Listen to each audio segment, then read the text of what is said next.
Hello student, welcome to অয়নের পাঠশালা। আজ আবারও চলে এসেছি ক্লাস 10-এর অঙ্কের ক্লাস নিয়ে। আজকে আমরা নতুন একটি চ্যাপ্টার শুরু করছি, যার নাম হচ্ছে আয়তঘন।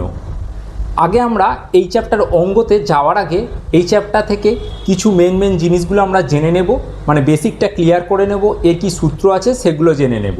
চলো এবার তাহলে বোর্ডেতে নজর রাখো। দেখো, আমরা আগে পড়েছি কি আয়তক্ষেত্র। আয়তক্ষেত্রর কি ছিল? আয়তক্ষেত্র ছিল দৈর্ঘ্য ছিল, আর কি ছিল? প্রস্থ ছিল। ঠিক আছে, এই দৈর্ঘ্য আর প্রস্থ এটা তাহলে দেখো দুটো ডাইমেনশান ছিল, এটা ছিল 2D। এবার আমরা যাব 3 ডাইমেনশান, মানে আর একটা দৈর্ঘ্য প্রস্থ এর সাথে কী থাকবে? উচ্চতা থাকবে। যখন এই তিনটে জিনিস থাকবে তখন সেটা আমাদের একটা ঘন, মানে যার তিনটে মাত্রা থাকবে বা তিনটে ডাইমেনশন বা 3D ভিউ যেটা বলে সেটাই তখন তৈরি হয়ে যাবে কি আয়তঘন। তাহলে এরকম একটি আয়তঘন তৈরি করতে এই রকম আয়তক্ষেত্র কটা লাগবে? মোট 6টি আয়তক্ষেত্র লাগবে। তাহলে কি বলবো? 6টি আয়তকার দিয়ে তৈরি কোনো বদ্ধ ঘনকে বলবো আয়তঘন। এই আয়তঘনের আরেকটা নাম কি আছে? আরেকটি নাম হচ্ছে সমকোণী চৌপল। সমকোণী চৌপল, এটি হচ্ছে এই আয়তঘনের আরেকটা নাম। এবার দেখো, এই যে 6টা আয়তকার তল দিয়ে এই আয়তঘনটা তৈরি হচ্ছে, এই এক একটা আয়তকার তলের সাথে আর একটা আয়তকার তল প্রতিটি এক একটার সাথে 90 ডিগ্রি কোণ করে থাকবে। ওই জন্য লেখা আছে দেখো সমকোণী, মানে এর সাথে কোণগুলো দেখো সমকোণ থাকবে। এই ছবিটাতে দেখো, এখানে এটা যদি আমরা নাম দিই, ধরো এই পয়েন্টটা এ, এটা বি, এটা সি, এটা ডি, 4টে বিন্দু। আবার এখানে ধরো এটাতে নাম দিলাম এম, এন, ও, পি, এই ধরো নিচের 4টে বিন্দু নাম দিলাম। এখানে দেখো মোট কটা তল দেখতে পাচ্ছ? দেখো এই ওপরে এ বি সি ডি, ওপরে একটা তল, আবার same M N O P, নিচে একটা তল, পাশে এ সি ও এম একটা তল, এবং এদিকে আছে বি ডি এন পি একটা তল, আবার পিছন সাইডেও এরকম, আর সামনে সাইডেও মোট 6টা তল আমরা পাচ্ছি। এই 6টা তল একে অপরের সাথে দেখো 90 ডিগ্রি করে কোণ করে থাকছে, তাই এটা হচ্ছে সমকোণী চৌপল হয়েছে। এবার দেখো, তোমাদের আরেকটু ভালোভাবে বোঝানোর জন্য এই একটা আমি বাক্স নিয়ে নিলাম। এই বাক্সটা কি? একটা হচ্ছে সমকোণী চৌপল বা আয়তঘন। দেখো এই আয়তঘনের মোট তাহলে এই যে আমি তলগুলো গুনছিলাম, কটা তল পাচ্ছি দেখো, এই একটা তল, এর পিছন সাইডে এই একটা তল, দুটো তল হলো, মাথায় একটা তল এইটা, আবার এর নিচের সাইডে একটা আছে, তাহলে মোট 4টে হয়ে গেল। আর হচ্ছে এই ধারে একটা, 5টা, আর এ ধারে একটা, মোট হয়ে গেল 6টা তল। তাহলে তোমায় যদি বলে আয়তঘনের মোট কটি তল, এর পেয়ে যাচ্ছি মোট তল কটা? তল হচ্ছে মোট 6টি। এবার দেখো, এর যদি বলে শীর্ষবিন্দু মানে কি? এর মাথার যে কোণের বিন্দুগুলো মোট কটা পাচ্ছ গুনে নাও। দেখো 1 2 3 4, মাথার দিকে 4টে, আবার দেখো নিচের দিকে 1 2 3 4, নিচের দিকে 4টে, মোট হচ্ছে 8টা শীর্ষবিন্দু। এখানে ছবিতে দেখো এই যে নাম দিয়েছি 1 2 3 4 5 6 7 8, তাহলে এর শীর্ষবিন্দু কটা হবে? শীর্ষবিন্দু কটা হচ্ছে? 8টি হচ্ছে এর শীর্ষবিন্দু। আর এর কি পাবো? দেখো এর হচ্ছে এই ধারের সংখ্যা, মানে এর কতগুলি ধার থাকবে বলতে পারো, বলো, গোনো। এই দেখো ওপরের দিকেরটা 1টা 2টো 3টে 4টে, ওপরের সাইডের 4টে, আবার সেম নিচেরও সমান 4টে 4টে 4টে 8টা হলো। এবার এই উচ্চতাগুলো দেখো 1 2 3 আর এদিকে 4, তাহলে 4টে, তাহলে কটা হলো? ওপরের 4টে, নিচের 4টে, আর সাইডে 4টে, 3 4 12টা, মোট হচ্ছে তাহলে বাহু সংখ্যা। তাহলে এর বাহু কটা যদি বলি, কটা বাহু হচ্ছে? মোট 12টি হচ্ছে এর বাহু। তাহলে বুঝতে পারলে একটা সমকোণী চৌপল, যেটা হচ্ছে 3D, মানে হচ্ছে 3টে মাত্রা, যদি এর বাংলায় বলো মাত্রা, আর ইংলিশ হলে 3D ভিউ যেটাকে বলে সেইটা। তাহলে এর হচ্ছে 3টে মাত্রা, মানে 3D 3 সাইড থেকে দেখা যাচ্ছে। আর একটা হচ্ছে বাহু হচ্ছে এর 12টা, তল হচ্ছে 6টা, শীর্ষবিন্দু হচ্ছে 8টি। বুঝতে পারলে? এই যেমন এটা হচ্ছে একটা সমকোণী চৌপল, যেটা দেখো এইখান থেকে এটা হচ্ছে এর কি, এটা হচ্ছে এর দৈর্ঘ্য। এর যদি প্রস্থ বলো, এইখান থেকে এটা, মানে এইভাবে যদি ছবিটাকে ধরো, দেখো এই পয়েন্ট থেকে এই পয়েন্ট, মানে এই যে দূরত্বটা, এটা হচ্ছে এর দৈর্ঘ্য। এই সাইড থেকে এই সাইড যেটা, এটা হচ্ছে কি, এর প্রস্থ। দেখো আমরা যখন আয়তক্ষেত্র পড়েছি, এই ছিল দৈর্ঘ্য আর এই ছিল প্রস্থ। এটা হচ্ছে কি, শুধুমাত্র আমরা সামনেটা দেখতে পাচ্ছি, তাই হচ্ছে এটা 2D ভিউ বা এর দুটো মাত্রা ছিল যখন এটা আমরা শুধু আয়তক্ষেত্র পড়েছি, একটা দৈর্ঘ্য একটা প্রস্থ। এবার এটাকে আমরা যখন 3Dতে দেখব, মানে 3টে মাত্রা যখন দেখব, দেখো ছবিটাকে এইভাবে ধরলে এটা হচ্ছে দৈর্ঘ্য ছিল, এটা ছিল প্রস্থ, আর এইবার যে নতুন এই হাইটটা পেলাম, এটা হচ্ছে এর উচ্চতা। তাহলে এর কী পেলাম, দৈর্ঘ্য, প্রস্থ আর উচ্চতা, যেটা এই ছবিতে দেখেছি। মানে ধরো এইখান থেকে এইটা লম্বাটা, এটা পেয়ে গেলাম দৈর্ঘ্য, এই উপর থেকে এই হাইটটা, এটা হচ্ছে উচ্চতা, আর এই যে এটা বাঁকাটা আছে, এটা হচ্ছে কি, এর প্রস্থ। তাহলে ক্লিয়ার হয়েছে? তাহলে এই হচ্ছে জিনিসটা হচ্ছে আয়তঘন। এবার যদি তোমাদের বলে এই আয়তঘনের সমগ্র তলের ক্ষেত্রফল কত, সমগ্র তল মানে আয়তঘনের কটা তল পেয়েছি, তল পেয়েছি আমরা 6টা, এই 6টা তলের মোট ক্ষেত্রফল কত? তাহলে এখানে লেখো সমগ্র তলের ক্ষেত্রফল, সমগ্র তলের ক্ষেত্রফল কিভাবে বার করবে? দেখো যখন একটা আয়তক্ষেত্র ছিল, তখন এই আয়তক্ষেত্রের ক্ষেত্রফল আমরা কি বার করতাম, এর ক্ষেত্রফল ছিল দৈর্ঘ্য গুণিত প্রস্থ। ঠিক আছে, এটা ছিল কি, আয়তক্ষেত্রের, আয়তক্ষেত্রের, এটা আমরা আগে জানতাম। এইবার এইরকম কতগুলো তল হয়েছে বলেছি, মোট 6টা তল। তাহলে এর আছে দৈর্ঘ্য, এর আছে প্রস্থ, এই ওপরেরটা, মানে ধরো এই ওপরেরটার দৈর্ঘ্য প্রস্থ একটা পেলুম, এর একটা ক্ষেত্রফল, এই সাইডের একটা ক্ষেত্রফল, এইরকম এই সাইডের একটা, মোট 6টা যে তল, সেরকম তোমরা 6টা তলেরই একটা ক্ষেত্রফল পাবে। ঠিক আছে, তাহলে এখানে সূত্রটা কি হবে সমগ্র তলের ক্ষেত্রফলে? লেখো 2 গুণিত, মানে কি, আমরা প্রথমে একটা 2 গুণ করছি। কেন গুণ করছি, মানে ধরো এই সাইডের একটা ক্ষেত্রফল বার করলাম, এই সামনের পোর্শানটা, আবার এর পিছন সাইডেরও একটা আছে, আমরা একটা বার করছি, তাকে 2 দিয়ে গুণ করলে পিছন সাইডেরও আমরা পেয়ে যাচ্ছি। সেই রকমই তাহলে আমরা কি লিখব, প্রথমে লেখো দৈর্ঘ্য গুণিত প্রস্থ। এই যে ধরো মাথার পোর্শানটা দেখো, যেটা আমি এই মাথার পোর্শানটা দেখালাম, এই দৈর্ঘ্য ছিল, এই প্রস্থ ছিল, তাহলে এর একটা ক্ষেত্রফল দৈর্ঘ্য গুণিত প্রস্থ, এই আয়তক্ষেত্রটার। আবার সেম নিচের দিকের যে আয়তক্ষেত্রটা আছে, তার দৈর্ঘ্য গুণিত প্রস্থ আছে। তাহলে এই একটা তল, এই একটা তল, দুটো, তাই 2 গুণিত দৈর্ঘ্য গুণিত প্রস্থ একটা হলো। এবার দেখো এর সাথে প্লাস দেব, প্লাস এবার দেখো আমরা এই সাইডেরটা, এই সামনেরটায় যাচ্ছি, এটাই কি আছে, একটা দৈর্ঘ্য পাচ্ছি, এটা আমরা ছিল দৈর্ঘ্য, এটা প্রস্থ।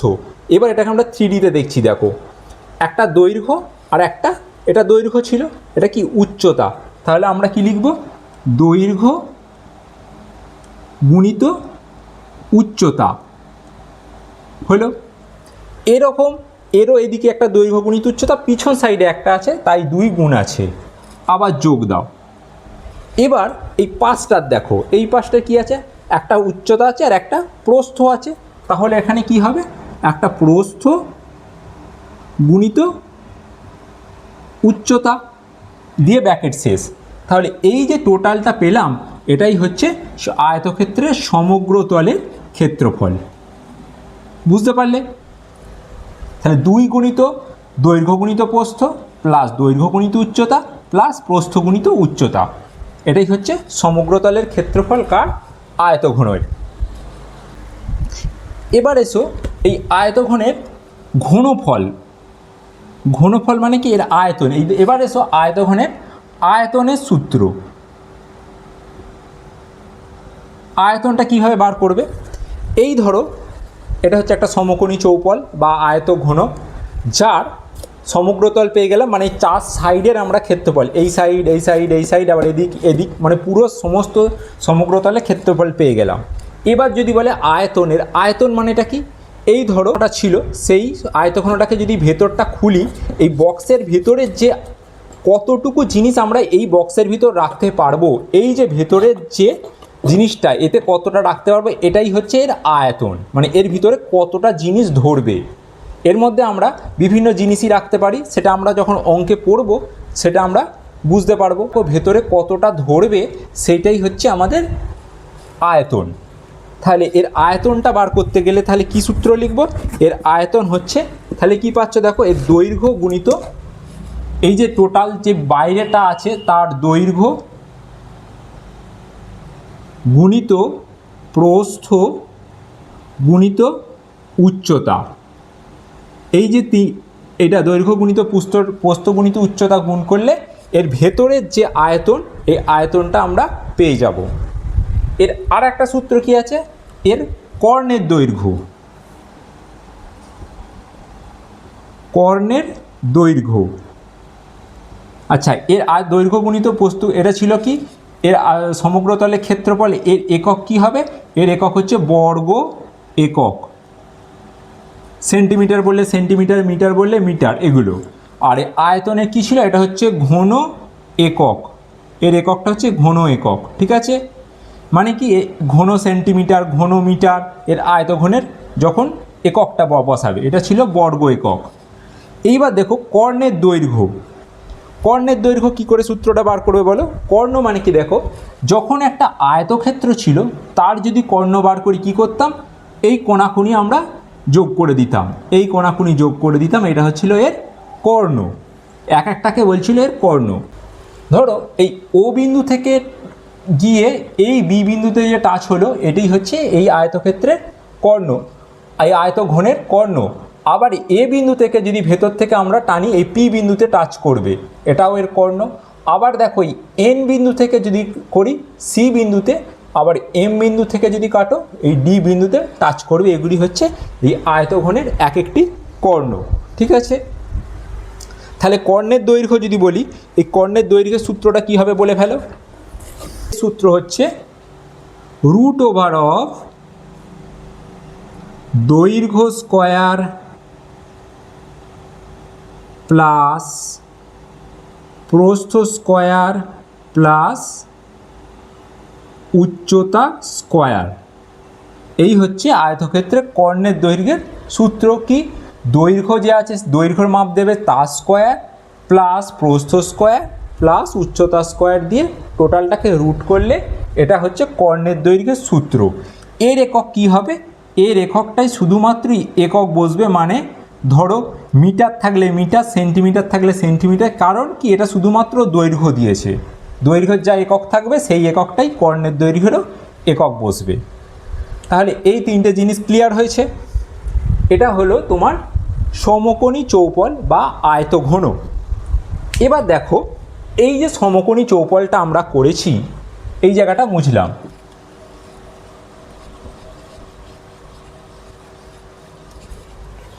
সমকোণী চৌপলের পরিবর্তে এই সমকোণী চৌপলের এই যে বাহু, মানে দৈর্ঘ্য প্রস্থ উচ্চতা, এই তিনটে আলাদা আলাদা তোমরা মান পাবে, মানে তিনটে আলাদা মাপ। দৈর্ঘ্যটা দেখো বড়, প্রস্থর থেকে ছোট, উচ্চতাটা তার মধ্যে যে কোনো একটা মাপ হবে।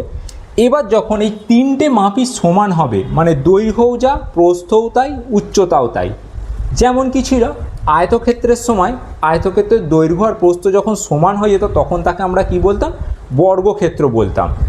এখানেও সেরকম সেম জিনিস, যদি এর দৈর্ঘ্য প্রস্থ উচ্চতা যদি সমান হয়ে যায়, এখান থেকে যে ঘনটা উৎপন্ন হবে সেটাকে আমরা কি বলবো, সেটাকে আমরা বলবো ঘনক।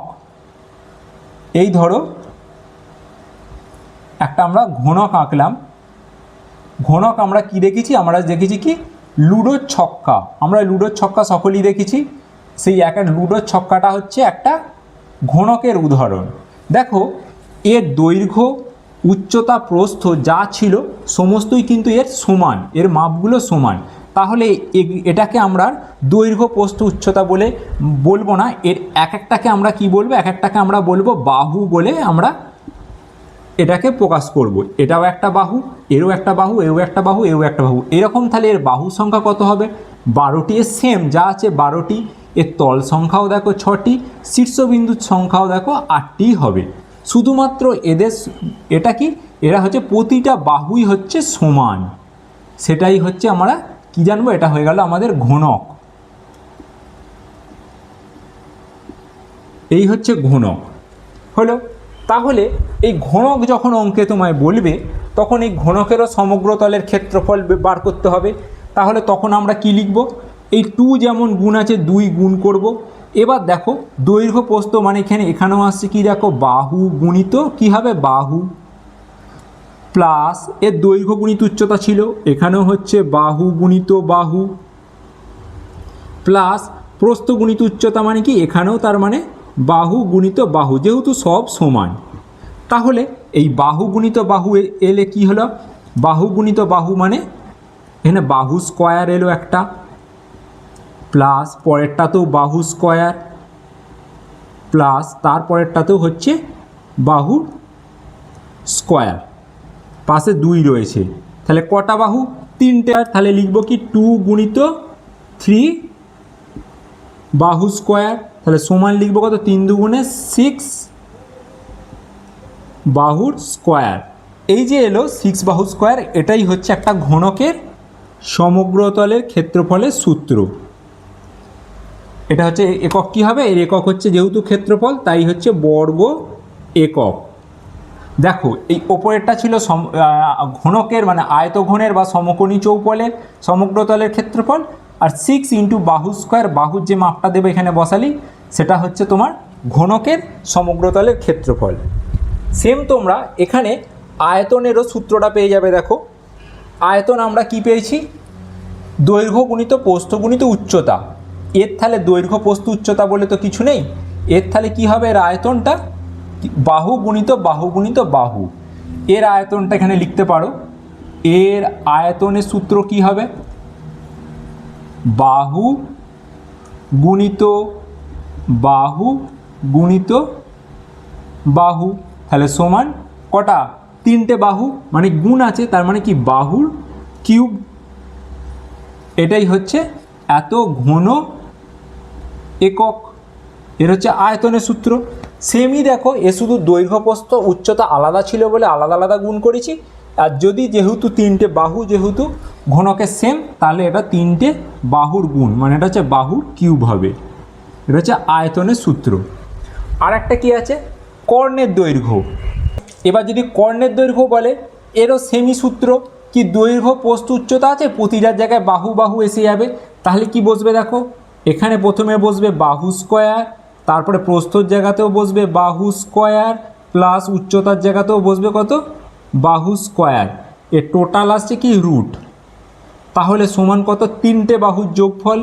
তাহলে 3 বাহু স্কোয়ার, এর আছে রুট। এই দেখো রুট আর স্কোয়ার একসাথে উঠে যাবে, কিন্তু 3-এর মাথায় তো রুট স্কোয়ার নেই, তাহলে রুট 3টাই থেকে যাবে, আর বাহু স্কোয়ারটা থেকে স্কোয়ার উঠে গিয়ে শুধুমাত্র বাহু এসে যাবে। তাহলে এই যে বেরোলো এটা হচ্ছে √3 ইন্টু বাহু, এটাই হচ্ছে কি কর্ণের দৈর্ঘ্যের সূত্র। তাহলে √3 ইন্টু বাহু, এটাই হচ্ছে এত একক, এটা হচ্ছে কি কর্ণের দৈর্ঘ্যের সূত্র। তাহলে আমাদের আয়তঘনের এই চ্যাপ্টার মধ্যে সমকোণী চৌপল আর ঘনকের দুজনের পার্থক্যটা আশা করি বুঝতে পেরেছো, এবং দুজনের যে সূত্র আছে সেগুলো তোমাদের আশা করি এরপর মনে থাকবে। এরপরের ক্লাস থেকে আমরা এই আয়তঘনের চ্যাপ্টার যে সমস্ত অঙ্কগুলো আছে সেই সমস্ত অঙ্কগুলো করব, তাহলে দেখবে আরও পুরো ডাউট সমস্ত ক্লিয়ার হয়ে যাবে। যদি এই সেশানটা ভালো লাগে, এগুলো সমস্ত কিছু বুঝতে পারো, অবশ্যই একটা ভিডিওটা লাইক করে দিও, আর চ্যানেলে নতুন হয়ে থাকলে চ্যানেলটা অবশ্যই সাবস্ক্রাইব করে রেখো।